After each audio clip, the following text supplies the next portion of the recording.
Hello, everybody, and welcome to a new episode of Lewd and Lascivious Conduct.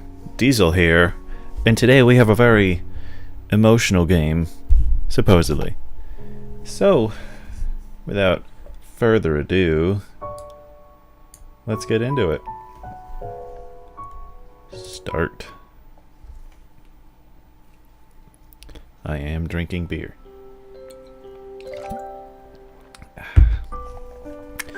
A light breeze causes the naked branches overhead to rattle like wooden wood chimes.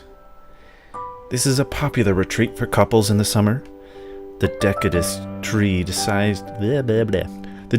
trees provide a beautiful green canopy, far out of sight of teachers and fellow students. But now, in late winter, it feels like I'm standing under a pile of kindling. I breathe into my cupped hands and rub them together furiously to prevent them from numbing in this cold. Just how long am I expected to wait out here anyway? I'm sure the note said 4 p.m. Ah, yes. The note slipped between the pages of my math book while I wasn't looking. Oh, it didn't work. Gotta click. As far as cliches go, I'm more of a fan of the... Wow, that was bad. As far as cliches go, I'm more of a fan of the letter in the locker, but at least this way shows a bit of initiative. As I ponder the meaning of the note, the snowfall gradually thickens. The snowflakes, silently falling from the white-painted sky, are the only sign of time passing in this stagnant world.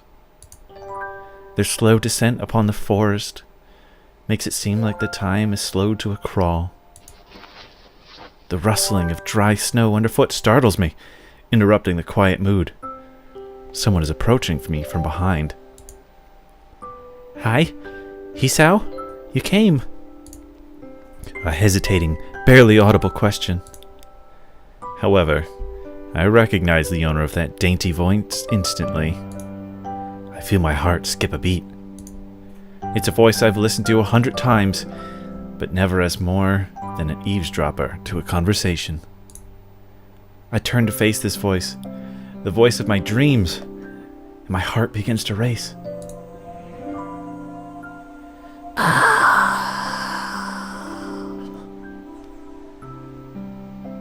Iwanako? I got a note telling me to wait here. It was yours? Damn it. I spent all afternoon trying to come up with a good line, and that was the result. Pathetic. Yes. I asked a friend to give you that note. I'm so glad you got it. A shy, joyous smile that makes me so tense I couldn't move a single muscle even if I tried. This is pretty deep, guys. Thum, thum. Uh-oh. My heart is pounding now as if it were trying to burst out from my chest and claim this girl for itself. Drink. So, here we are, out in the cold. Once again, the wind stirs up the branches. The cacophonous noise is music to my ears. Iwanako flinches ever so softly against the gust of wind. As it passes, she rights herself, as if supported by some new confidence. Her eyes lock with mine, and she lazily twirls her long, dark hair around her finger. All the while, the anxious beating of my heart grows louder. My throat is tight. I doubt I can even force a word out if I tried. You see... Oh, this is her talking. I wanted to know if you'd go out with me. I stand there, motionless, save for the pounding of my heart. I wanted to say something in reply, but my vocal cords feel like they've been stretched beyond the breaking point. Hisao? I reach up to try to massage my throat, but this only sends spikes of blinding pain along my arms. Hisao! My whole body freezes, save for my eyes which shoot open in terror.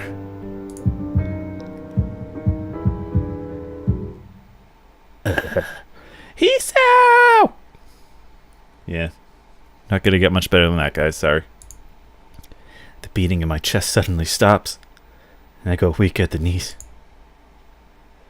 The world around me, the canopy of bare branches, the dull winter sky, Iwanako running towards me.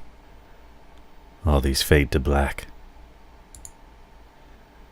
The last things I remember before slipping away are the sounds of Iwanako screaming for help and the incessant clatter of the branches above.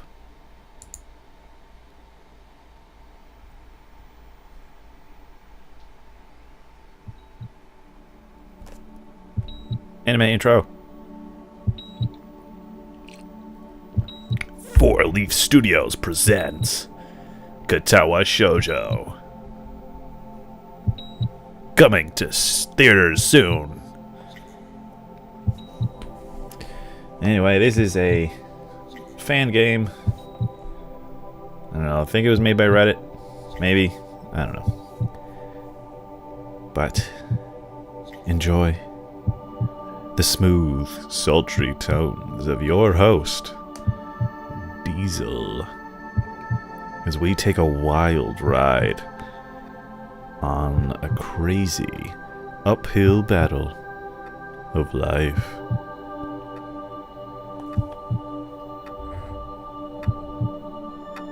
It's a great opening too, by the way.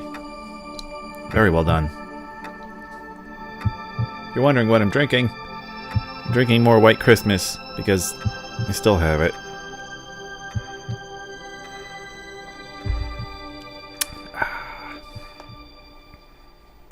It's not good. It's not. Here we go. It's been 4 months since my heart attack. In that whole time, I could probably count the times I've left this hospital room unsupervised on one hand. 4 months is a pretty long time when you're left alone with your thoughts. So I've had plenty of time to come to terms with my situation.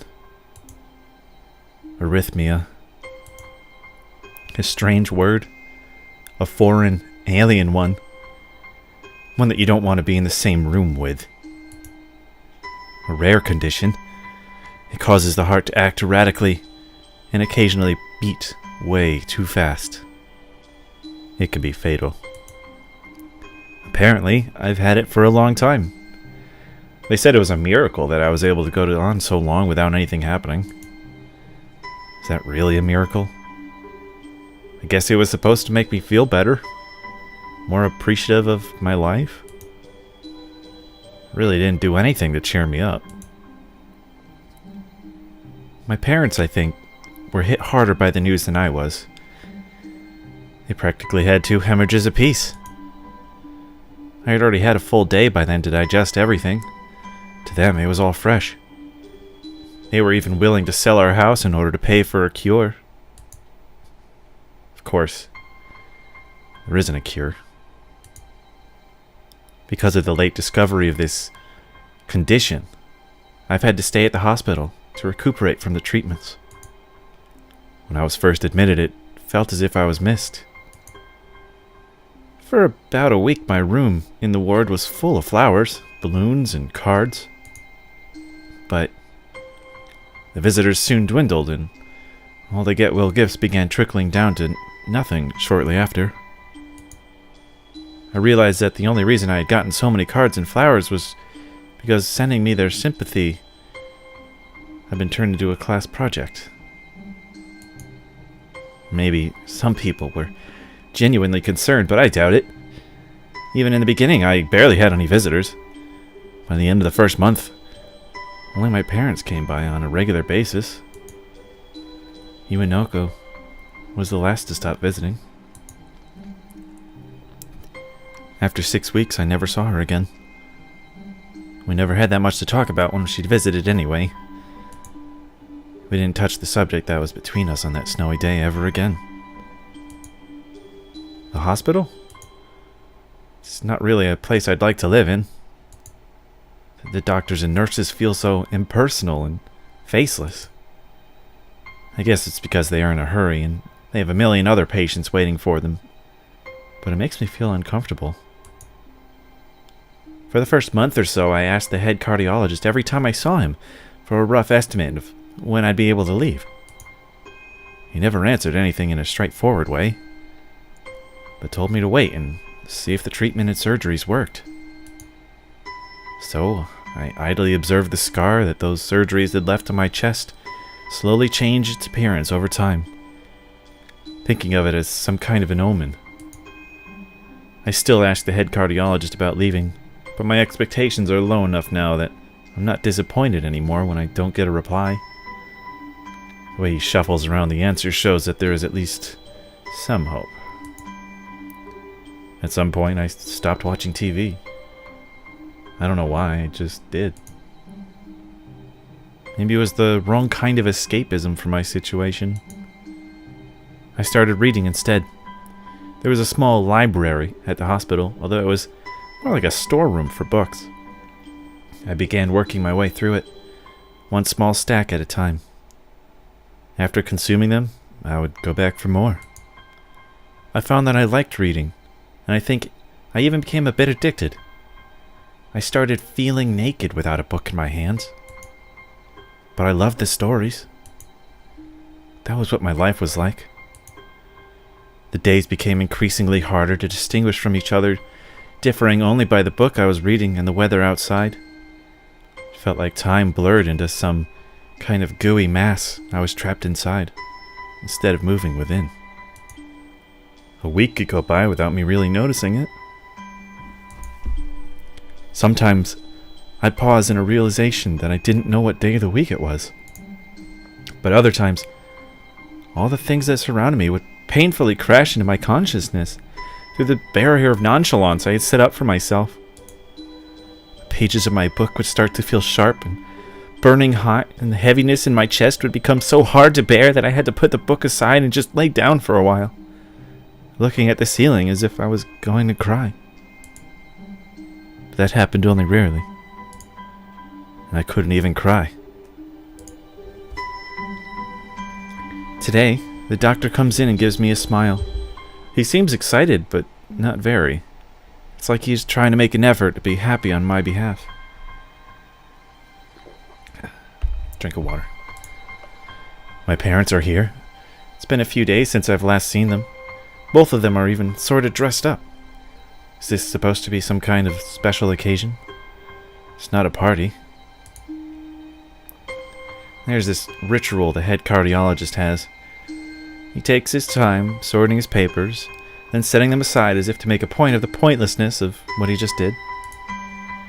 Then he casually sits down on the edge of the bed next to mine. He looks me in the eyes for a moment. "Hello, Hisao. How are you today?" I don't answer him, but I smile a little back at him. "I believe that you can go home. Your heart is stronger now, and with some precautions, you should be fine. We have all your medications sorted out. I'll give your father the prescription." The doctor hands a sheet of paper to my dad, whose expression turns wooden as he reads it quickly. So many. I take it from his hand and take a look myself, feeling numb. How am I supposed to react to this?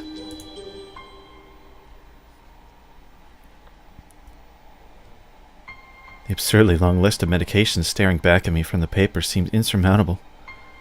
They all blend together in a sea of letters. I don't think I didn't see that. Erectile dysfunction. It was up there. This is insane. Side effects, adverse effects, contraindictions, and dosages are listed in line after line with cold precision. Contraindications. Whew, that's a mouthful. I tried to read them, but it's so futile. I can't understand any of it. Attempting to only makes me feel sicker. All this? For the rest of my life? Every day? I'm afraid that is the best we can do at this point. However, new medications are always being developed, so I wouldn't be surprised to see that list fade over the years. Years? What kind of confidence booster is that? I'd have felt better if he hadn't said anything at all. Also, I've spoken with your parents and we believe that it would be best if you don't return to your old school. What? Please, calm down, Hisao. Listen to what the doctor has to say. Calm down? The way he says it tells me he knew full well that I wouldn't like it. Am I going to be homeschooled? Whatever my concern shows, it's ignored. We all understand that your education is paramount. However, I don't think that it's wise for you to be without supervision. At least not until we're sure that your medication is suitable. So I've spoken to your parents about a transfer. It's a school called Yamaku Academy that specializes in dealing with disabled students. Disabled? What? Am I? It has a 24-hour nursing staff, and it's only a few minutes from a highly regarded general hospital. The majority of students live on campus. Think of it as a boarding school of sorts. It's designed to give students a degree of independence while keeping help nearby. Independence? It's a school for disabled kids. Don't try to disguise that fact. If it was really that free, there wouldn't be a 24-hour nursing staff, and you wouldn't make a hospital being nearby a selling point. Of course, that's only if you want to go, but your mother and I aren't really able to homeschool you. We went out there and had a look a couple weeks back. I think you'd like it. It looks like I don't really have a choice.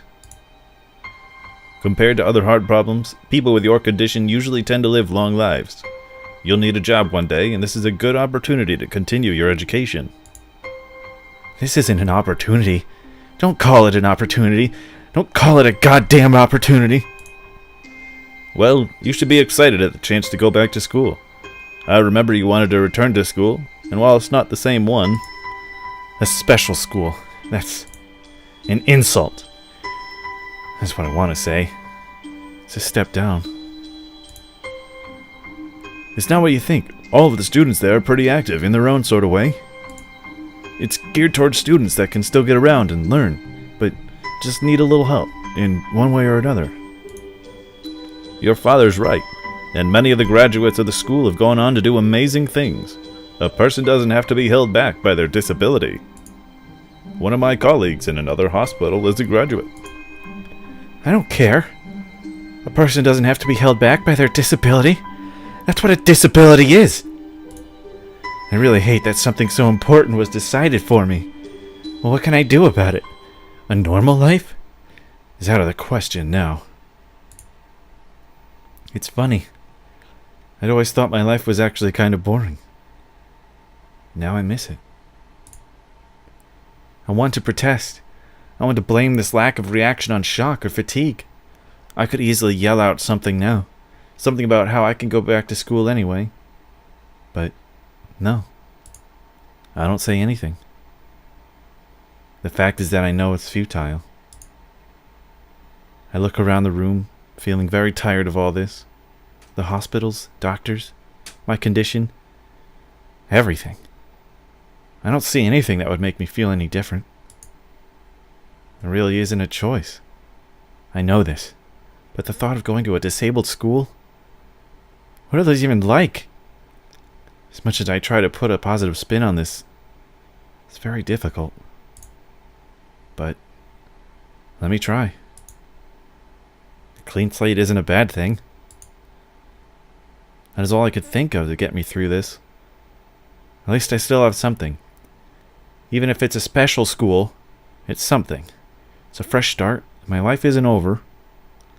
It would be a mistake just to resign myself to thinking that. At the very least, I'll try to see what my new life will look like.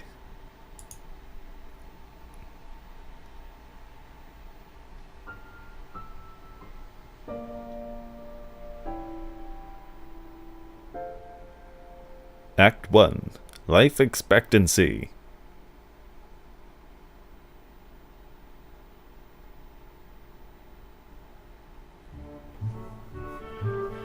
The gate looked far too pompous for what it was. In fact, gates in general seem to do that, but this one especially so. Red bricks, black wrought iron and gray plaster assembled into a whole that didn't feel welcoming at all. I wondered if it looked like what a gate for a school should look like, but couldn't really decide. Probably no. Of course, I didn't want to get stuck on thinking about the gate for too long, so I entered through it with a brisk pace that felt surprisingly good. Moving forward feels good. So I walked towards the main building of Yamako Academy with a brisk pace. I'm alone, as my parents are taking my stuff to the dorms, and there's supposed to be someone waiting for me. The grounds are incredibly lush, filled with green. It doesn't feel like the kind of grounds a school would have, more like a park, with a clean walkway going past trees and the smell of fresh-cut grass and all other park-like things. Words like clean and hygienic pop into my mind. Makes me shudder. I shake them off. Stay open-minded now. It's your new life. You have to take it as it comes. That's what I tell myself. A few big buildings loom behind the leafy canopies. Too big and too many for just a school. Everything seems off. It's different from what I thought I knew about schools. It's an uncanny valley. Even though I was told this is my new school, in the back of my head it doesn't feel like one. I wonder if the feeling is real or caused by my expectations of a school for the disabled. Speaking of that, I don't see anyone else here. It's kind of eerie. Makes me wish there was somebody here so I could anchor myself to something tangible instead of having this feeling that I stepped into another dimension. The trees hum with the wind and the green hues flashing all around me catch my attention. Makes me think about hospitals again. How they say that the operating rooms are painted green because green is a calming color. So why am I feeling so anxious despite all this greenery? Only after I stand in front of the haughty main building, I surprise myself by realizing why the gate bothered me. It was the last chance I had to turn back, even if I had no life to return to. But still, after entering, there was absolutely no way I could go back anymore. Feeling nervous, and with this realization set in my head, I opened the front door. A tall man with bad posture notices me as I enter. We're the only people in the lobby, so it's only logical. You must be Niki? Nakai. So you are. Excellent. I'm your homeroom teacher. I'm your homeroom and science teacher. My name is Muto. Welcome. We exchange a handshake that is neither firm nor sloppy, and he looks at his watch. The head nurse asked for you for a brief check-in visit, but there's no time for that now. Oh, should I go later? Yes, afternoon is probably fine. We should get going and introduce you to the rest of the class. They're waiting already. Waiting for me? I don't really like being the center of attention, but I guess it's inevitable in a situation like this.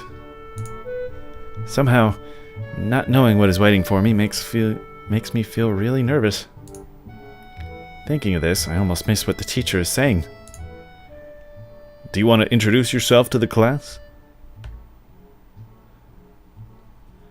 Here's my first choice. When I scrolled through this last time, I clicked really quick just to see how soon I would get to choices, and I hit, yeah, of course. What should we do? What should we do? Why? Do I have to? Of course not. That's why I asked. Right. Let's go then. My heart is pounding in my chest, and it keeps me thinking about my condition as I follow the teacher up the stairs. The third door down the third floor corridor is marked as the classroom for class 3-3. Muto opens the door and enters. Good morning, everyone. Sorry I'm late again. I hesitate for a split second at the door, freezing on the spot. Get a grip. This is a big step, I know that, but there isn't any point to worrying so much about it. At least not this soon. I follow the teacher into the classroom and look around, partially so I won't have to meet the curious gazes of my new classmates. It's pretty spacious. The ceiling is unusually high, and there's a lot of space left over around and in between the desks. An entire wall taken up by blackboards, and the high, old-fashioned windows only make it seem larger. The students' desks are just standard wooden desks with a shelf underneath for books and wooden chairs with metal frames. Simple and efficient. I stop walking in front of the classroom and face the other students. They all look normal, like students in any other school. But then, why would they be here? They're probably like me and have something wrong with them, only it's just not immediately obvious. Then I notice that one of the girls seems to be missing the thumb on her right hand. It's a little jarring. Wow, look at them all. So many classmates. Despite the natural tendency to listen when someone's talking about you, I tune out the teacher's speech halfway through while he introduces me to the class. I notice a flash of dark hair and see that someone is looking at me. A girl with really long, straight hair that is pretty eye-catching.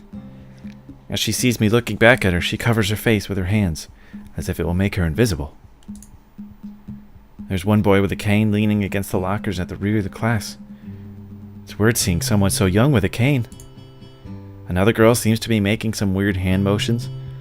Sign language? She peers at me over the rims of her glasses and goes back to whatever she's doing. She's kind of cute. So is the cheery-looking girl with pink hair sitting next to her. She is really hard to miss. I don't know how I didn't notice her the moment I walked in. Please, welcome our newest classmate. He claps his hands, and so does everyone else, except one girl in the first row who has only one hand. I cringe a little, but hide it by bowing in thanks for this applause I did not deserve. After the applause, there's a brief silence that nobody seems to want to be responsible for breaking. The teacher soon realizes that he should probably say something. He opens up with some unintelligible noise, shuts up as he loses his momentum, and then starts introducing me. Nobody seems to be too interested. Maybe I should have said yes to this self-introduction thing. Probably realizing he doesn't know anything about me, he just ends up saying my name wrong again and asks me to write it on the blackboard.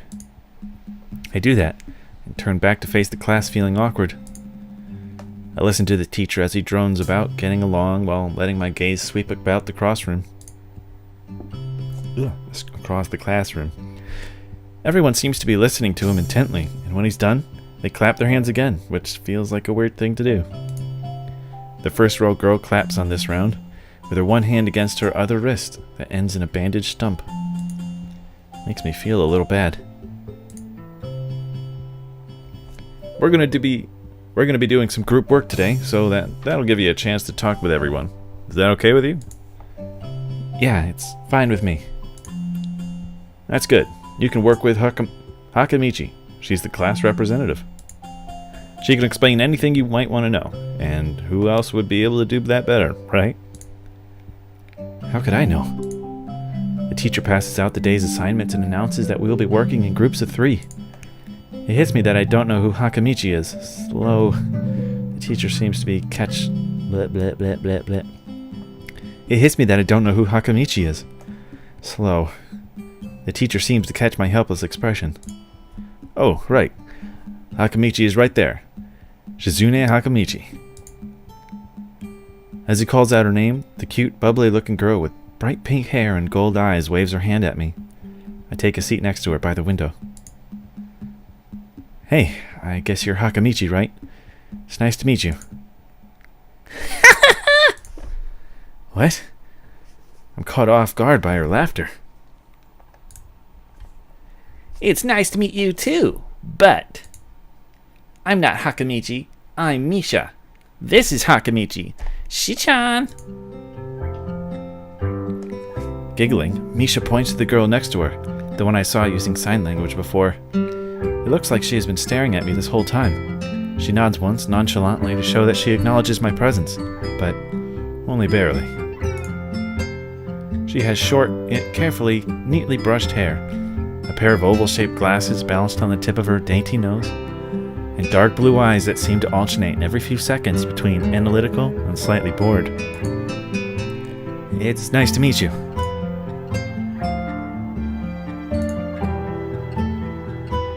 She She immediately looks at Misha, who smiles and makes a few quick gestures with her hands.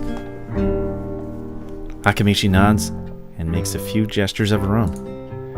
I start to wonder if the teacher was messing with me, saying things like, "You'll be able to talk to people, and who better to explain things to you?" I could see you're a little confused, right? Right? I understand why you would think I was Shi-chan. Shi-chan is deaf, so I'm the person who translates things back and forth for her. I'm like an interpreter. She says it's nice to meet you too. You're the new student, aren't you? Well, Shi-chan, of course, he is. If he wasn't, he would have been standing up there for no reason, right? Right? Misha looks at me with a weird expression, then continues. We don't know much about him, but maybe we'll find out later. Maybe I should have introduced myself after all. Anything would have given a better first impression than the teacher's drone and fumbling with my name. We knew there was going to be a new student, but we didn't know you would be here today. So soon. Hee-chan, right? Hee-chan? Yep, it fits, doesn't it? Did I say it out loud? It's just a surprise. I've never liked that nickname. I don't really see how. It fits. You look just like I imagined.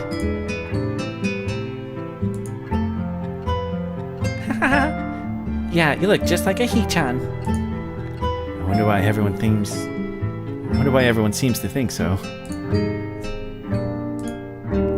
Hakamichi taps her fingers on the desk to get Misha's attention. They gesture back and forth to each other excitedly, their hands a blur. Misha seems a little overwhelmed. Sorry about that. Shi-chan wants you to know that she's in the class rep, so if there's anything you need to know, you can feel free to ask her. You like the school so far? We could show you around a little if you haven't had the time to walk around and familiarize yourself with it. Misha stumbles with the hard word a bit, making it stick out with otherwise fluid translation. Thanks, that would be pretty helpful. Yeah, I just kind of came straight to class today.